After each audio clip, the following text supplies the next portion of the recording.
So on today's Card Academy lesson, we're going to be going over what is called Tabled Ambition by Phil Goldstein. Now this is a weird thing compared to what you might expect from Max Maven, but this essentially is a variation of the push and change that allows for a very clean demonstration of, let's say, a card going from the middle to the top of the pack. Unofficially, officially, I want to do a little bit of a series where we go over different techniques where we get a card supposedly from the middle, only to be able to show it back on top. So an ambitious card style, I guess, series where we go over different moves of that capacity. And I guess this is probably one of the best to start it off with. So the technique would look like this. In this case, we have the 7 of clubs, and we're going to take the 7 and very fairly put it into the middle of the pack. Now this card is actually going to be put right there in the middle, and we're going to push it in with 2 fingers just to ensure that there isn't anything that is nefarious in terms of sleight of hand. And yet, under those conditions, that card is on the top. Now this sequence is directly from Tommy Wonder's ambitious card routine. However, he does credit it to Phil Goldstein. That is called Tabled Ambition, which is obviously an ambitious card routine done on the table. This is going to require knowledge of a technique called the push-in change, which is something we've covered previously here on the Academy. You can see the change is very effective, and essentially it's exactly what it sounds like. We're pushing in a card in a deck surreptitiously with the cover of the top card. So your first step is to get a double lift. In this case, we have a double lift on the 3 of diamonds. Right now, these are 2 cards as one. I'm going to pinch the card from the inner break. So right now I have an inner break on that card, and I'm going to pinch it along with the card that is directly underneath it. So right now I'm holding those 2 cards together as one. There are about 100 different ways to do this if you want to be fancy. However, the simplest way is to just pinch the corner with the index, show it to the participant, and then we're going to riffle with our thumb and push this double into the pack. Now that we have the double, we're going to carry out the push and change.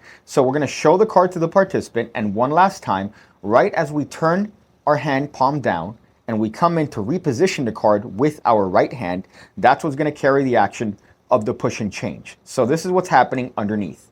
I'm going to use my forefinger to push up and press against the surface of this card. I'm bracing it against my right hand, and I'm going to push that card into the pack. So right now you can see that my forefinger is actually pushing that card into the pack as I just reposition the card directly above. When we finally push it in all the way, that's where we actually execute the Tabled Ambition move. So right now that card is actually pushed in and it's square with the pack. If we were to look through the deck, that card is here underneath the card that is being displayed to the participant. So one more time, we're going to do a push in change as we show that card to the participant. One last time, we're showing it to them like this. As we swing our hand down and reposition the card, that's when we carry out the action of the push in. So with terrible timing, the movement just looks like this. That's what the movement looks like with terrible timing, but you get to see what's taking place. At this point, I've been holding on to this card the entire time. I'm just going to place it in this position where I'm going to rotate it, in this case clockwise. I'm then going to put a bend in the card. I'm going to push it with my thumb, which is going to allow for this to happen. Right now, I'm technically lifting up that upper half, and because of the bend, that's what allows this card to have the structural rigidity to hold this packet up. So all I've done here is just rotated the card, in this case perpendicular. I'm pushing in with my thumb, which allows that card to bend, and now I could very cleanly place this pile of cards on the table. Now, one thing to note is that sometimes the cards are going to want to slip, so you want to make sure that your middle finger is here, making sure that everything is squared up. You're then going to take this card and out jog it towards the participant, finally dropping the remaining cards of your left hand on top. Their card is already on top of the pack, but they don't need to know that.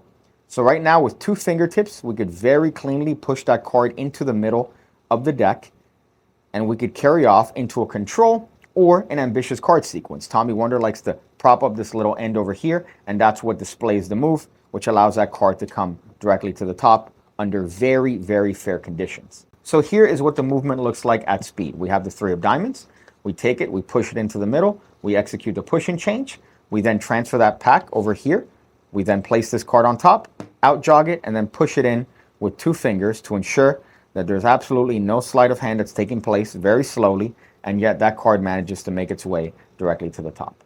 As you can see, it's a very fun take on the ambitious card routine where we have a sequence that takes place very fairly on the table. So I would think this is probably best for maybe a second or third phase. After you've already established the premise to the participant of the card going from the middle to the top, you then could incorporate something like this, and you're able to perform it under test conditions and really show that whatever it is that you're doing is actually causing that card to go from the middle to the top. In Tommy Wonder's ambitious card routine, he essentially uses this as the final phase right before loading the card into a box. So this would be the catalyst for that particular action, which you could consider a kicker. However, I think this is a very powerful way to end any sort of ambitious card routine because of the fairness of the procedure. As I mentioned earlier, we're going to go through a lot of these techniques that get a card from the middle to the top, and you could use them in your ambitious card routine.